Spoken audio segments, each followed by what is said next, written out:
जरा कल्पना करा, तुमच्या जवळच्या एखाद्या व्यक्तीचा फोन येतोय, त्यांचा आवाज घाबरलेला आहे आणि ते म्हणतायत की त्यांना तातडीने पैशांची गरज आहे. पण तो आवाज त्यांचा नाहीच. हे आता फक्त एखादा विचार नाहीये, तर हे एक नवीन आणि खूप धोकादायक वास्तव बनलंय, जिथे आपण जे ऐकतोय त्यावर विश्वास ठेवणं पुरेसं नाही. जे तंत्रज्ञान आपण सायफाय सिनेमांमध्ये बघायचो ते आता स्कॅमर्सच्या हातातले खरोखरं शस्त्र बनलंय.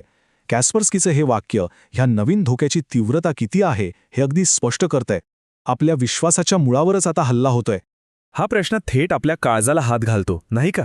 कारण या फसवणुकीमध्ये फक्त पैसे जात नाहीत, तर आपली नाती आणि आपला विश्वाससुद्धा पणाला लागतो. आणि म्हणूनच हा धोका खूप जास्त गंभीर आहे. ठीक आहे, तर मग जरा याच्या खोलात जाऊया. आपण इतक्या सहज का फसतो? विज्ञान काय सांगतं ते बघूया. आणि उत्तर खरंच आश्चर्यकारक आहे. आपले स्वतःचे कानच आपल्याला दगा देत आहेत.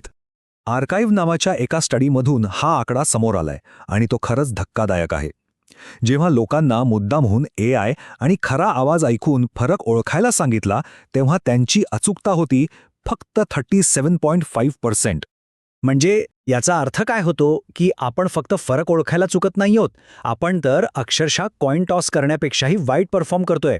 याचाच अर्थ आपण चुकीचा अंदाज लावण्याची शक्यता जास्त आहे. आता ही स्लाइड तर खूपच इंटरेस्टिंग आहे, कारण हा गोंधळ दोन्ही बाजूंनी होतोय. आपण फक्त AIच्या आवाजाला खरा नाही समजत आहोत, तर आपण खऱ्या मानवी आवाजाला सुद्धा AI समजतोय. 75% AI क्लिप्स लोकांना खऱ्या वाटल्या आणि जवळपास 63% खऱ्या मानवी क्लिप्स लोकांना AIने बनवलेल्या वाटल्या.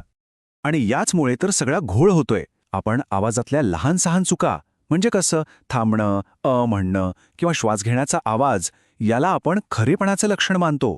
पण आता AI नेमकं याच मानवी त्रुटींची नक्कल करतंय आणि त्यामुळेच आपण इतक्या सहज फसतोय. बरं, तर आता आपल्याला हे कळलंय की आपण इतके असुरक्षित का आहोत. चला आता पुढे बघूया की स्कॅमर्स नेमका याचा फायदा कसा उचलतात.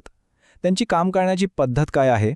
आवाज क्लोन करणं आता खूपच सोपं झालंय. सोशल मीडियावरचा एखादा व्हिडिओ, व्हॉट्सअपवरची व्हॉइस नोट किंवा अगदी तुमच्या व्हॉइसमेलमधला काही सेकंदांचा आवाजसुद्धा स्कॅमर्सना तुमचा आवाज क्लोन करण्यासाठी पुरेसा आहे. स्कॅमर्स साधारणपणे 2 गोष्टींवर खेळतात.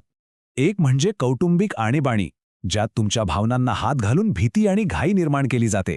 आणि दुसरा मार्ग म्हणजे कामाच्या ठिकाणचा अधिकार, ज्यात बॉस किंवा कोणी मोठा अधिकारी बनून तुमच्या प्रोफेशनल विश्वासाचा गैरफायदा घेतला जातो. दोन्ही पद्धती अशा डिझाईन केल्या आहेत की तुम्हाला विचार करायला वेळच मिळू नये. तर मग यावर आपण करू काय शकतो? परिस्थिती गंभीर वाटतेय, पण यापासून स्वतःला वाचवणं खरं तर सोपं आणि प्रभावी आहे. चला बघूया तुमची सगळ्यात मजबूत संरक्षण भिंत कोणती आहे.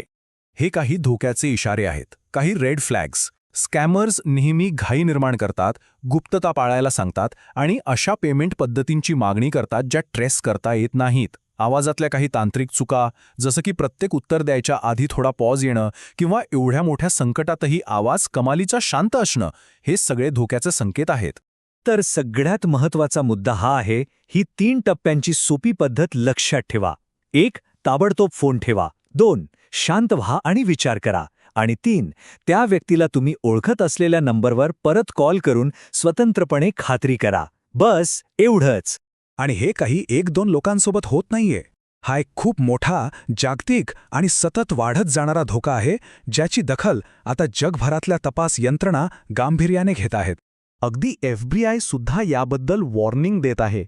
ते स्पष्टपणे सांगत आहेत की AIचा वापर करून हे स्कॅम इतके हुबेहूब बनवले जात आहेत की सामान्य माणसंच नाही, तर मोठमोठ्या कंपन्यासुद्धा त्याला बळी पडत आहेत.